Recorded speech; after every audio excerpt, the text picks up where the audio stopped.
This week's biggest storyline is the Josh Allen Bowl. Jacksonville's Josh Allen is coming off his second hat-trick of the season after notching 3 sacks against Atlanta. He's tied for the league lead in sacks.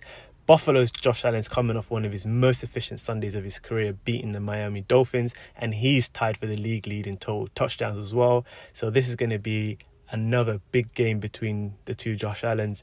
And the Jags are here for a second straight week in London, and this time they'll be at the Tottenham Stadium as a designated away team. And there's going to be 2 big games in North London this Sunday, with Arsenal versus Manchester City at the Emirates Stadium and the Bills and Jags just a few miles away.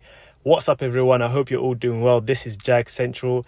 We have 2 teams coming off a Week 4 win. The Jags beating the Falcons here in London on Sunday, and an impressive win for the Bills over the high-powered offense of the Miami Dolphins, which was probably the game of the week leading up to it, and the Bills did not disappoint. They blew Miami out of the water.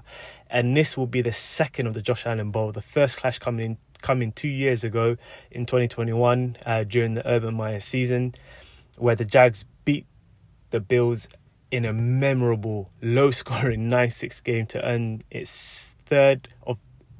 This will be the second of the Josh Allen Bowl. The first clash came back in 2021. This is during the Urban Meyer season, where the Jags beat the Bills in a memorable, low-scoring 9-6 game. In that game, Jacksonville's Josh Allen recorded 8 solo tackles, a sack, an interception, a fumble recovery, and that week he also earned Defensive Player of the Week.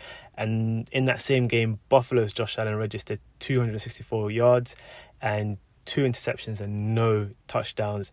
Coming into this game, Jacksonville's biggest weakness right now is his interior offensive line. Like, the offense hasn't played well all season, but the interior offensive line has been really, really bad for us.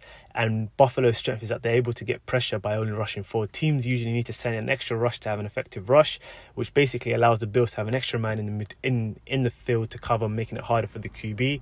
And this is mainly down to Sean McDermott taking over defensive play calling duties after Leslie Frazier stepped down, and the transition has been successful for the Bills. They come into this game 3-1, losing their Week 1 matchup against New York Jets, but that was kind of a game that was down to Josh Allen, who really played a poor game that game. But defensively, the Bills have been one of the best defensive teams, and it kind of makes sense because they beat the Miami Dolphins, who were coming off a 50-point win, but scoring 70 points. But yeah, they have Ed Oliver and Jones in their defensive line, and they put an immense amount of pressure on teams. And then this kind of helps their linebackers, Matt Milano and Terrell Bernard, to do more of what they can do. And Trevor Lawrence is going to need every bit of his quick release on Sunday. Last week, looking at the game that Buffalo played against the Miami Dolphins, they employed a lot of 2-man defense while using 2 high safeties to prevent the deep pass. And I probably expect McDermott to do the same thing to the Jaguars and just force underneath throws and to limit any big plays in the passing game. Trevor Lawrence, in terms of when you look at the stats and stuff, he's probably the best deep pass thrower this season. But we haven't really had that many deep passes intercepted. We have had 0 intercepted deep passes, but he's done really well, Trevor Lawrence, in the deep passing game. But I really think that McDermott's going to make sure to just force us to do short passes, and that's probably going to help the Bills significantly. So yeah, let's just go straight into what the Jags need to do to win. I think the first thing I always say every week is we just need to run the ball. But this week, I've got a little twist to it. I think we need to just run the ball and make sure we stay out of third down and longs, because this season we are one of the worst third down teams this season, especially with how good the Bills pass rush is. We do not want to be in a situation where we're in a third and long and we have their defensive line rushing us, and with how bad we are on third down, we're probably not going to convert. So yeah, we need to make sure that we run the ball effectively, get into third and shorts, and then we can have a third and short where we can pass it out, or we can run the ball. We have the option. But if we are in third and long, everybody knows we're going to be passing. So yeah, we do not want to be in a third down situation where we're not going to be able to convert. The second thing we need to do, our defense has played so well this season, and we need them to step up big time this game.